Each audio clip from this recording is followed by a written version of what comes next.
আমি বাসা বাড়ি কাজ করি।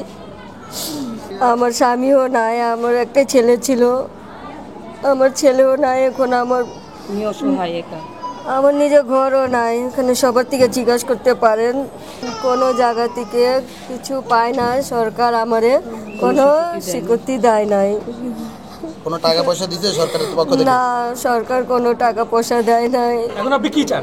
রাত্রে আমার ছেলে ভাত খায়, বলছে মা আমি অটো রিক্সা নিয়ে যাচ্ছি।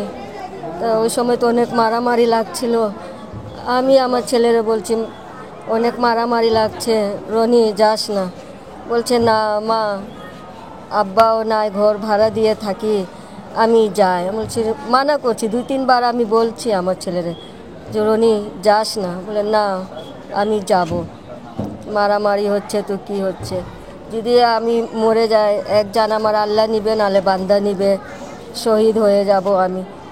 আমি আর ভাবতে পারি না আমার ছেলে সত্যি চলে যাবে, শহীদ হয়ে যাবে আমার ছেলে। আর আমার ছেলে আসে না। আমি রাত্রে আমি ঘুমাই, আরেকজন এসে আমারে বলছে ছেলে আমার রনিরে গুলি লাগছে। রাত 12:30 থেকে 1টার মধ্যে তাকে গুলি লাগছে রিং রোড 7 মসজিদের সামনে। পিছে থেকে গুলি লাগছে, বুকের সামনে থেকে বের হয়েছে। তারপরে তাকে সর্দি হাসপাতালে নিয়ে যাওয়া হয়, সেখান থেকে ফেরত দিয়ে দিচ্ছে যে আপনারা উনাকে নিয়ে যান, নাহলে আমরা পোস্টমর্টম করব।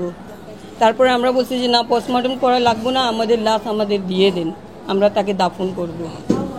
তারপরে তাকে নিয়ে আসার পরের দিন তাকে মাটি দেওয়া হয়েছে। রনির মায়ের আর্তনাদ, তার বোনেরা কান্না করছে, আপনারা দেখতে পেয়েছেন। এই যে শহীদ রনির ছোট ভাগ্নি, রনির অনেক আদরের ছিল, রনির ইচ্ছা ছিল ওকে একটু দেখে যাবে, ওকে কোলে নেবে, ওকে কোলে নিতে পারে নাই, ওকে নিয়ে অনেক স্বপ্ন ছিল।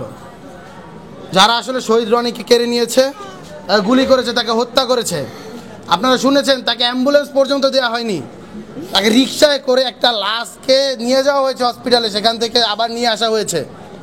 এর থেকে মর্মান্তক, এর থেকে নিকৃষ্ট, এর থেকে জঘন্য এই পৃথিবীতে কোনো কিছু আছে? এই ধরনের কিছু কল্পনা করতে পারে মানুষ? আসলে কল্পনা করতে পারে না।